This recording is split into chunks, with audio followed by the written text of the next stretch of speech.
Billy Dim was smiling from ear to ear. The story he wrote was coming to life right before his very eyes. It was a story about a kid who hates to go to a doctor because he's afraid of getting shots.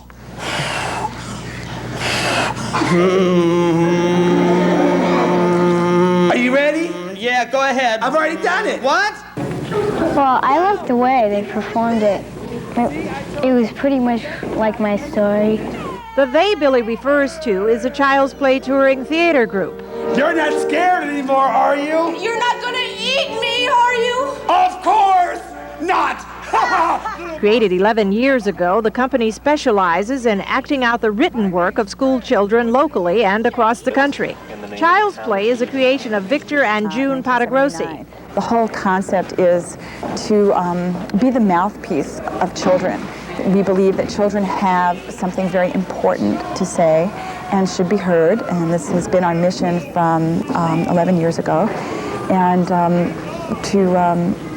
our mission states that we're here to validate the creativity of children through performing their literature by using song, dance, and theater. You want to bite me now? Get down there. Open your mouth. Open his mouth. What were you thinking when you wrote your play? Mr. Ugly and his dog, what should I do with him? I caught you laughing. Why was it funny? What did they do to make it funny? How the dog bit Mr. Ugly. When the theater group selected the dog story, they didn't know the young author, Brian Blatchford, was fighting a debilitating disease, a fact which may give truth to Patagrossi's analysis of Brian's story.